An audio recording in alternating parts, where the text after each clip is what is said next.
everybody, welcome to Great Lakes Junction and welcome to Dehydrating for Christmas. It's a great collaboration put on by Darcy from Purposeful Pantry and Linda from Tulilu Creates. We are going to be doing potpourri bags for our video for the collaboration. So grab a cup of coffee and a chair and let's get to it.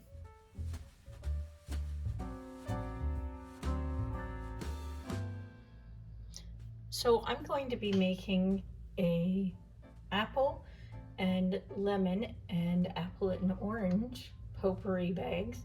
So all I'm going to do for the apple is I've taken the core out. You don't have to do it this way. You can core it any way that is easiest for you.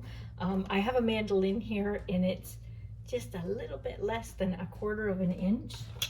And we're just going to slice these up thin. I've washed them and cored them, and we're just going to cut them up and put them on our trays.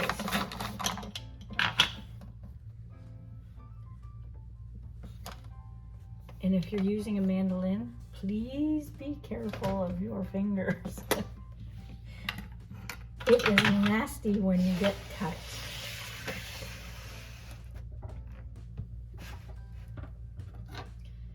So I'm just going to put these on here.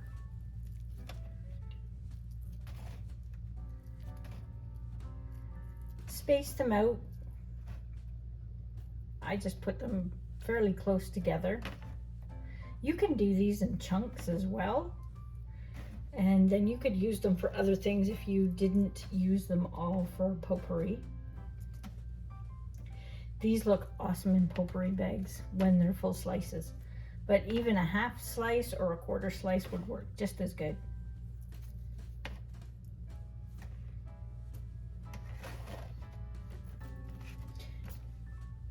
So we're going to get that into the dehydrator and then we're going to switch over to our lemons. So for the lemons, mandolins don't work very well for lemons.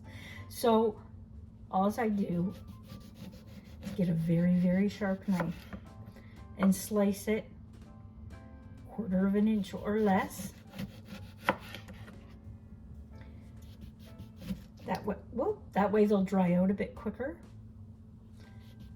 The thicker they are, the longer they take.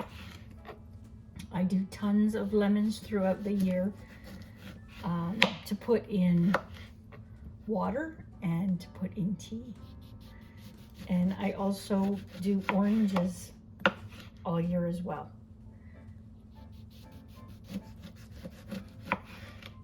So that's all you have to do is get them sliced as thin as you can.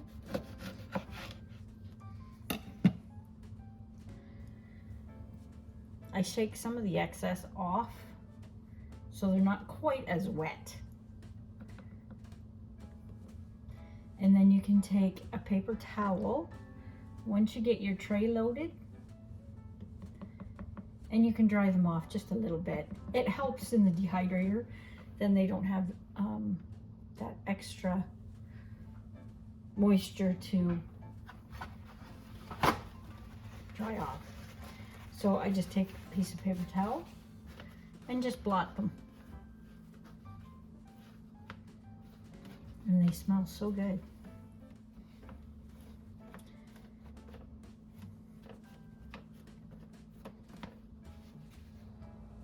Okay, I'm gonna get these into the dehydrator and I will let you know how long it takes.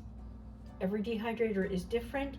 If you want to, you could do these in your oven at the lowest setting that it will go. Just be forewarned. The lower the heat, the more chance you have of keeping the color on your citrus fruit. So if you go, I would say over 120, maybe even a little bit hotter, they will brown. And you will see that. I already have some oranges dehydrated.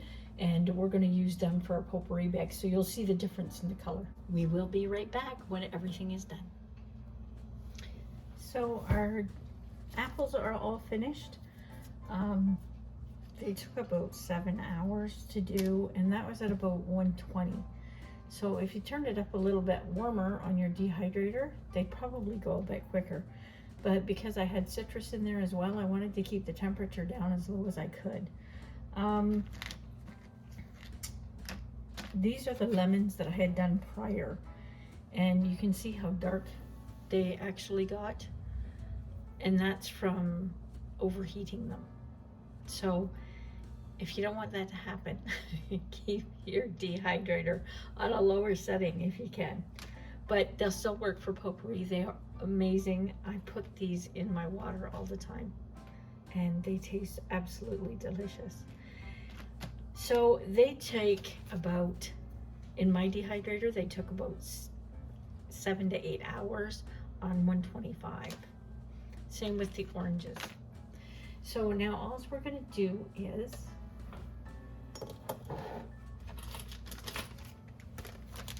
I have a cello bag here. It's kind of like a gift bag. And we're gonna put our ingredients in the bag.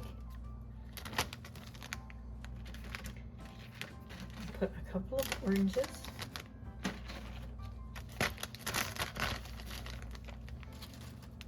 And we're just gonna stagger them a little bit.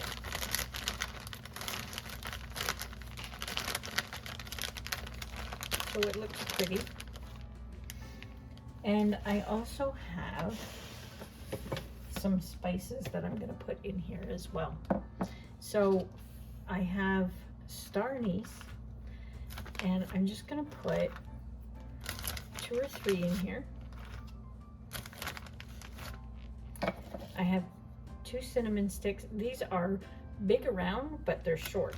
So we're just going to put 2 in there. You can put 3 if you'd like.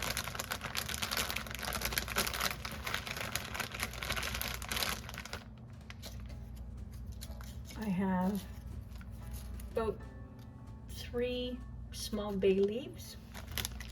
I'm going to put them in there as well. And I have probably 10 cardamom pods.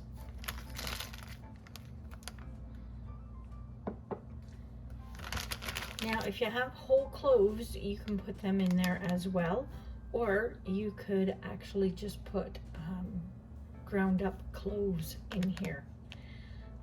The scent from them are very strong, so you only need a little bit if you put the clove in, but it is absolutely delicious smelling. So once your bag is all done, we're just gonna crunch it up at the top.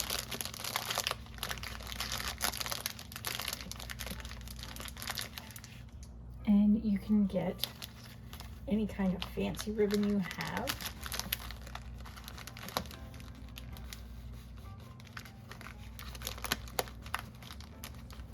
And just knot it.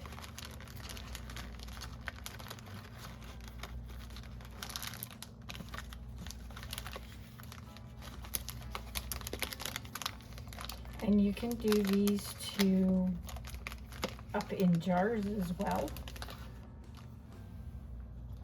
I've got a little jar here sitting here ready with a tag on it of how to use it, and a little piece of fabric that I've cut out. You can use any kind of fabric. That's just what I had sitting around in the house. And just do the same thing in the jar as well. And if your fruit doesn't fit because it's too big, you can always just bend it in half and get it to fit in there.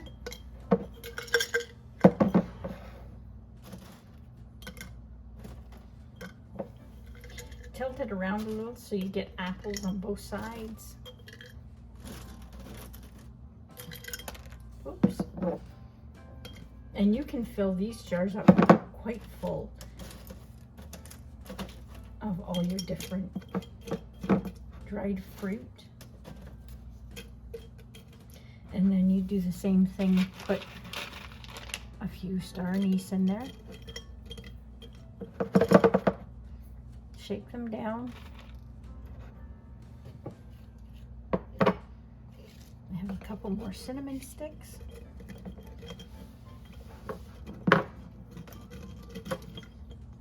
Fit it in best you can.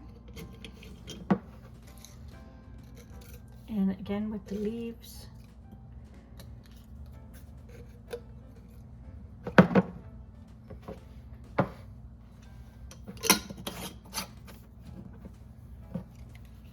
And just pop that on the top there.